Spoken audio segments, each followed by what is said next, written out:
ओम वैदिक उपदेश माला 18वां भाग 12वां उपदेश विश्व प्रेम खंड दूसरा। आगे हमारा कुटुंब देश बनता है। इस कुटुंब का अनुभव पाठक देशभक्ति के प्रकरण में कर चुके हैं। मातृभूमि के सब पुत्र हमारे भाई हैं। सब हिंदू, सब मुसलमान, सब ईसाई, सब सिख हमारे भाई हैं। प्रायः हम लोगों का प्रेम विस्तार अभी अपनी छोटी कौमों और फिरकों से ऊपर नहीं उठा है। इसलिए इस कदम के बढ़ाने में हमें विशेष यत्न की जरूरत है। हमारा प्रेम संपूर्ण देश में फैल जाए और हम देश के लिए अपने सब स्वार्थों को बलिदान कर दें। मातृभूमि की सेवा करने के लिए बेशक हमें बहुत अधिक स्वार्थहीन होना पड़ेगा, परंतु इस स्वार्थहीनता व प्रेम विस्तार से ही हमें सुख मिलेगा, क्योंकि ऐसा करने से हम परमात्मा के अधिक नजदीक पहुंचेंगे। देश के सब वासियों के सुख में हम अपना सुख समझ उनके दुख में हम दुखित हो जाएं। देश भाइयों की ऐश्वर्य वृद्धि में हम अपने को धनी समझें और उनकी निर्धनता में अपनी निर्धनता। सारे देश में अपना प्रेम फैलाने का यही अर्थ है, और इस प्रेम विस्तार द्वारा हम अपने देश में स्वर्ग ला सकते हैं। यह कोई कठिन काम नहीं है, क्योंकि संसार के बहुत देशों के लोग अपने इस देश प्रेम के बल पर से सुख भोगते हुए हमारे सामने विद्यमान हैं। परंतु इस प्रकरण को समाप्त करने से पूर्व भी अपने आर्य भाइयों का एक बात की तरफ ध्यान आकर्षित करना जरूरी है। यह प्रायः कहा जाता है, और इसमें सच्चाई भी जरूर है, कि हम में परमत सहिष्णुता की कमी है। हम कई बार अपने देश भाइयों से केवल मजहबी मतभेद के कारण घृणा करने लगते हैं और लड़ने झगड़ने तक लगते हैं। यह त्रुटि बड़ी आसानी से दूर की जा सकती है और हमें जरूर दूर कर डालनी चाहिए। मित्रस्य चक्षुषा समीक्षा महे का वैदिक संदेश रखने वालों को क्या यह भी बतलाने की जरूरत है कि धर्म का प्रसार प्रेम से ही होता है?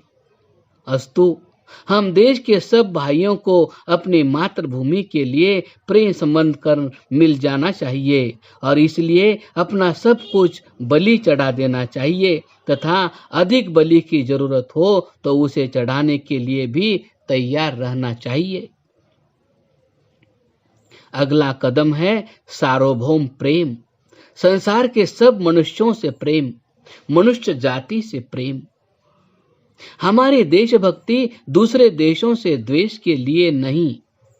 इस समय जो जगत में एक देश देशभक्ति के नाम पर दूसरे देश को हानि पहुंचा रहा है, दूसरी जाति को पीड़ित कर रहा है, इस द्वेष भाव को दूर करने का सामर्थ्य भी इसी वेदाज्ञा के पालन में है, और इसकी महान जिम्मेवारी वैदिक धर्म के मानने वालों पर है।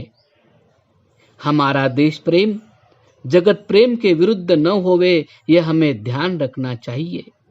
इसके लिए हमें और भी अधिक बलिदान करने की जरूरत होगी, पर इससे संसार का परम लाभ होगा। यह आर्य समाज का कर्तव्य है कि उसकी स्वदेश भक्ति में परदेश द्वेष न आने पावे।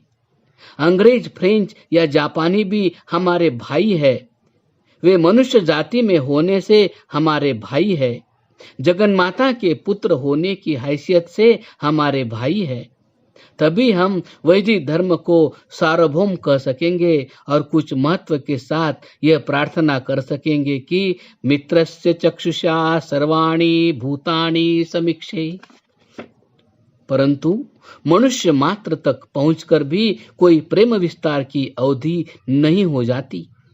वेद ने तो कहा है भूतानि, अर्थात सब प्राणी, केवल मनुष्य नहीं, सब प्राणी मात्र में हमारा प्रेम होना चाहिए। पशु पक्षी आदि की जान को भी अपने जैसा समझना चाहिए। यहाँ तक अनुभव करना वैदिक धर्म की ही विशेषता है। कहते हैं कि एक यूरोपीय पुरुष ने बंगाल के बड़े दुष्काल में आश्चर्य से देखकर कहा था कि ये लोग भूखे मरते जाते हैं, परंतु पशु पक्षियों को मारकर खाकर अपना जीवन बचाने की चेष्टा तक नहीं करते। यह घुसे हुए वैदिक धर्म के अवशेष का ही चिन्ह था। जहां पशुओं का मारना दैनिक कार्य है, वहां के लोगों को आश्चर्य होना स्वाभाविक है।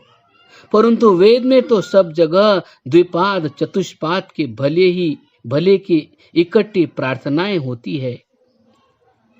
बेचारे पशु पक्षी हमसे लड़कर भिड़कर कुछ नहीं लेते, बहुत कुछ हमारी दया पर है, अतएव इन्हें प्रतिदिन हमें ही देना चाहिए, यह वेद हमें सिखाता है।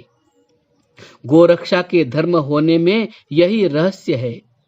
वहां गौ इन सब दीन प्राणियों की प्रतिनिधि होती है। कहते हैं कि स्वामी दयानंद जी को एक बार एक आदमी ने देखा कि उनके कलम पर मक्खी बैठ गई, तो उन्होंने लिखना बंद कर रखा जब तक कि वह स्वयं उड़ न गई। स्वामी रामतीर्थ शाम को भी भाई कह के पुकारते थे। अमेरिकन एमरसन भीड़ों के छत्ते के पास रहता था। मतलब यह है कि प्राणी मात्र के अंदर मित्र दृष्टि होनी चाहिए। अपने प्रेम से जगत को भर देना चाहिए। प्राणी ही क्यों, कोई भी वस्तु, भूत ऐसी नहीं होनी चाहिए जहां कि हम प्रेम से न देख सके। भूत का असली अर्थ तो उत्पन्न हुई एक वस्तु है। महात्मा गण संसार की एक एक घटना में भी, दुख में भी प्रेम ही करते हैं। उन्हें हर एक वस्तु में, हर एक बात में परमात्मा ही दिखाई देते हैं और वे सदा प्रेम ही करते हैं। स्वार्थ को, कामना को सर्वथा त्याग देने से यह स्थिति प्राप्त होती है। जबकि सब स्वार्थों की बाधाओं को दूर कर प्रेम का सूर्य जगत में व्याप जाता है। उस अवस्था का ही वर्णन वेद में किया है कि तत्र को मोह कह शोक एकत्वम अनुपश्यतः।